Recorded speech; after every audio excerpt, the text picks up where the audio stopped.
Hey you guys, welcome back to my channel.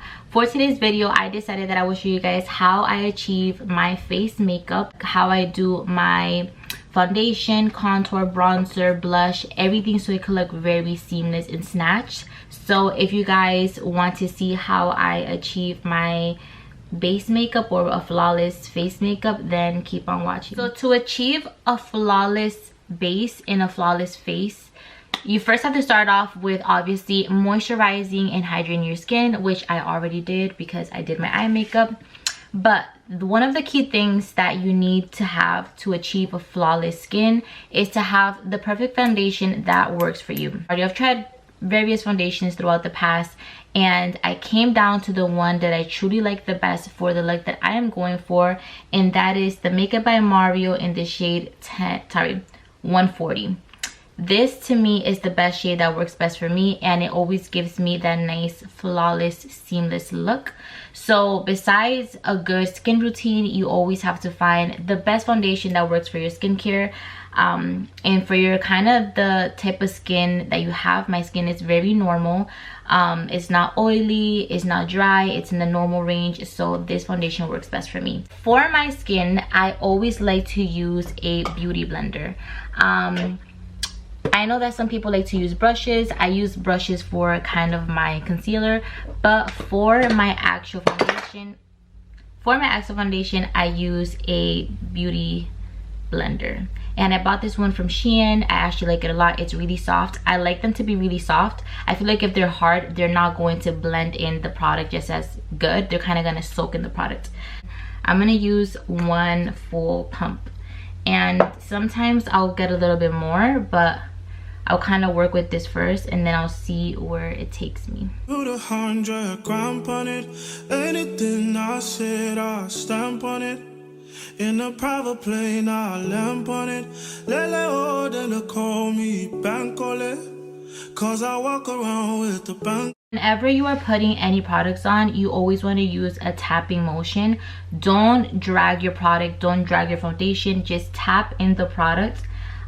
It's going to give you kind of like an air, how do I say this, an airbrush. It's an airbrush finish. It's going to give you the most seamless finish that you could possibly ask for when you literally tap in the products. It literally, you know, it's a workout. It's a workout. You literally have to be here for like God knows how long tapping in products. But if you want your makeup to look good, then that is just the price you're gonna have to pay. After you blended your foundation for 20 minutes, blend it for another 20 minutes. Like, I'm talking about blend that product in so much that it doesn't even look like you have any foundation in. Like, you want it to be as smooth as possible. You want to drag it down your neck a little bit, the product, blend it in, and you just want everything to look like one cohesive color. Next step that we're going to do for a flawless base is grab a good concealer. I think that the best way to determine the best concealer for you is, one, to determine if you like full coverage or light coverage, and two, I think that it is very important that the concealer and the foundation go together in terms of, this is a hydrating illuminous foundation, and this is a hydrating concealer. So if you was to do like a matte concealer or like a hydrating concealer and a matte foundation, I just feel like those things don't marry together well. So I feel like having them give kind of the same effect and having them do the same thing is going to allow the products to blend in together better. So this is the Kosas concealer in the shade 060, or wait, 060, whatever you want to say. And I just put a good amount under my eyes. And for this, I don't really have a technique. I just kind of put, you know, a good amount where I feel like I want to cover my dark circles, like that. And we're going to let it sit while we start working on our contour. For the contour, you just want to make sure that any products that you buy, they all marry together. This is the Fenty Beauty contour stick. I've been having this for I don't know how long. And I don't know if I'm going to be changing it because I just love the formula so much. I like how it glides on my skin. This is in the shade Truffle 04, and I've been having this stick for forever. Like, it's coming to an end at this point, but it marries so well with all my products that this is the one that I use. I don't want to change it. It works, and it's the perfect shade for me. So for the contour, you want to determine how you want your face to look. I always like my face to look more like if I have higher cheeks and a little bit more snatched. So I ensure that I put my contour higher than my cheekbones. If I was to put it under my cheekbone, it's going to give me more an effect of a longer face, and it's not going to give me like a lifted look. So if you want the lifted look, you put the contour above your cheekbone like this. So my cheekbone ends right here. I'm going to put my contour right here above the bone, and you kind of want to put it like in a swooping motion.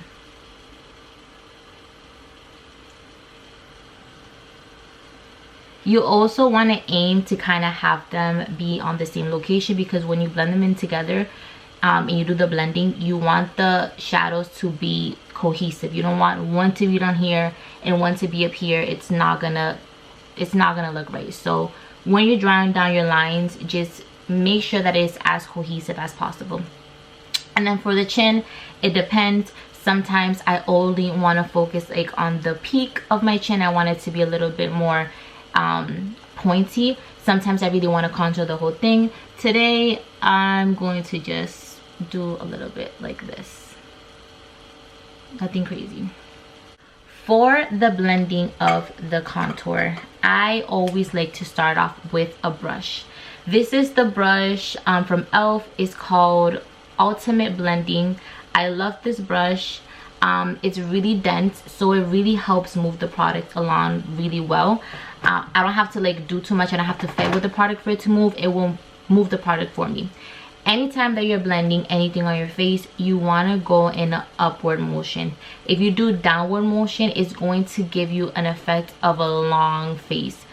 If that's the look that you're going for, by all means do whatever you feel like suits your face best. For me, I like things to look snatched. I want my face to look lifted, so I always blend my stuff going upwards like this. Another thing, do not move the brush like this. You want to tap, but you want to be tapping upwards like this. Sometimes it helps if I kind of like put my hand here. I don't know why, but I start at the end, I blend that up, and then I continue to blend everything cohesively.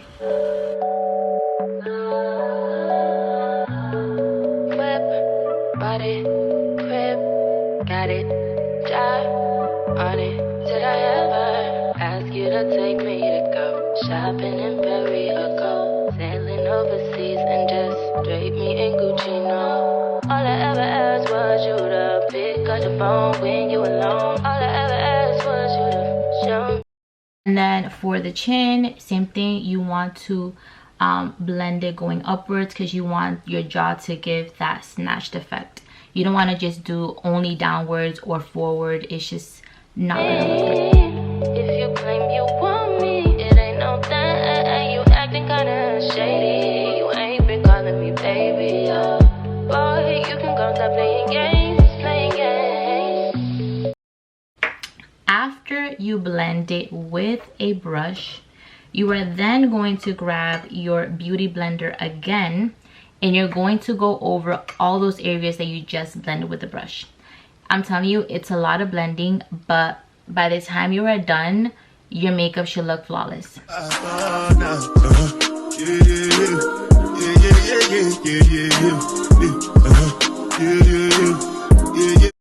Once you are done blending in your face contour, you already blended in your foundation, and now we have to worry about this concealer that's been sitting here for 5 minutes at this point. I recently just started blending in my concealer with a brush. This is just a regular small dense. Want to start kind of just tapping in the product and kind of locating it where you want the product to give you the most highlight. So in my case, I just kind of drag it going upwards and I tap it going upwards like All this. depend. The girl them ride the whip. I know we die for nothing. What's it gonna be? G-Wagon, all depend. The girl them ride the whip. I know we die for nothing. Your under eyes should look like something like this. Hopefully it's easy to see. Now you're going to go back in with the beauty blender, and it's best if you have a beauty blender that has like a little angle like this, so you can really get in the corners, and you're going to also blend it in with the beauty blender. I don't want payment, I want enjoy, I want job life, I want buy motor, I want build house, I still want to know. Let me tell you, what's it called? G-Wagon, all the Bentley, the girl that ride the whip. Face should be looking very, very smooth and blended. The next step to kind of sealing in those eyes and having them look as smooth as possible is to set them with a loose powder. I'm going to be using the Laura Mercier translucent powder in the shade Translucent Honey. For the application of the loose powder, you could either grab one of these little sponges. I'm pretty sure if you're if you care about the beauty community, you've seen these all over the place. You could get them on Amazon, a pack of 8 for like $6 or whatever. So you could either set it with one of these, or you could just, if you don't have it, just use your beauty blender, the same beauty blender. Just put in the powder, tap off the excess on your hand, and just set it under your eyes. Since I do have the powder puff, I am going to use the powder puff. And I'm going to grab product on it. I'm going to tap it up. It should look like this. And I'm going to take off the excess on my hand. That way it's not so much product going in my eyes at once.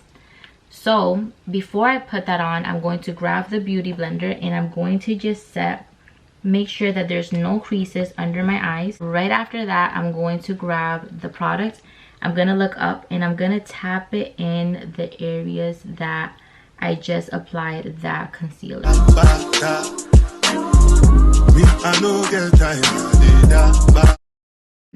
I also like to grab a little bit of the residue of the powder and kind of just set the middle of my forehead. And I also like to set under my chin with the most literally what remains on this. I tend to feel like if I use too much powder on this area, one, my chin will start to look like it's creasing, and two, it could give me a shade. It could start to make my chin look whiter because it kind of leaves off a little cast. So I like to use whatever's remaining on this, and I just kind of do like this, and I tap it on my chin and I set it. You want to set it just so lightly. Listen to me, I've made this mistake in the past where I set that area with too much powder and then it's creasing, it's looking crazy, and it just doesn't look cute. The next step for me is that I apply blush before I even take off my setting powder. If you are a person that likes to use liquid blushes, which I'm not a fan, I feel like I haven't tried it as much to really fall in love with it. You would have done this process before you apply your concealer. So you would have put the contour, applied the blush, put the concealer on, and then continue from there.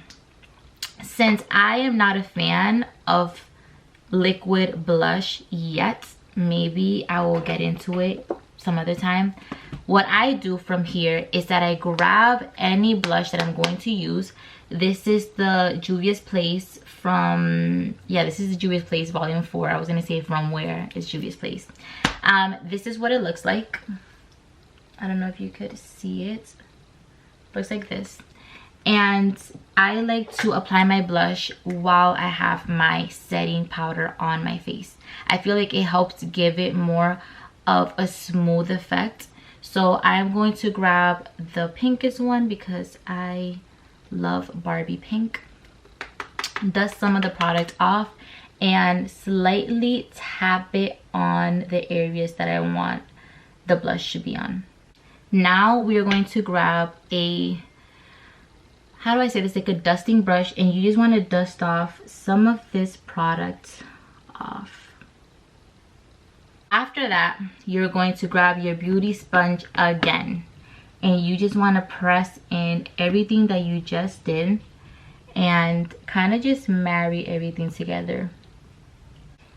I just realized I did not put bronzer on, and the bronzer is supposed to go before your blush. Not a big deal. All you have to do is grab your bronzer and just bronze over the areas that you put your contour.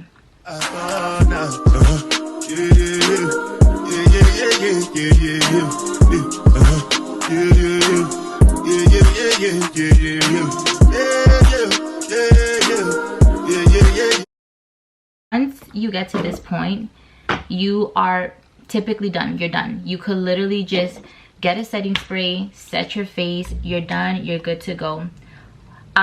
Sometimes I will grab these kind of like face powders, and that is mainly when I go out at night and I already put on a lot of products, and I put on a lot of concealer, and I put on a lot of contour. Like I went a little bit heavy-handed. I would grab a powder like this and I would kind of just marry all the products in together, but since that is not the case for me today, I will stop here. I grab myself a setting mist or a setting spray. I have two that I really like. I like the Anastasia Dewy Set, and I also like the e.l.f. Stay All Night mist spray. I kind of been loving this one more than the other one right now. So I just shake it up and I just mist my face, and you want to make sure you coat your face good, even though it feels like you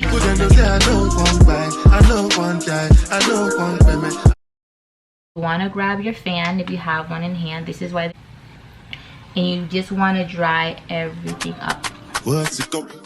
G-Wagon, all the Bentley. The girl ride the whip. I know people die for nothing. What's it go? If you feel like there's areas that are still a little bit damp, you could get the beauty blender and just kind of tap around your mouth and tap anywhere that you feel like it's a little too wet for your liking, and then just continue to dry it. Alright you guys, this is the final result. I just put on lipstick and did my eyebrows. This is how I love to achieve my face and kind of that seamless, smooth face look. If you follow my tips, I guarantee you would always come out with these results. Don't forget to like, comment, share, and subscribe, and I'll see you guys in my next video. Bye.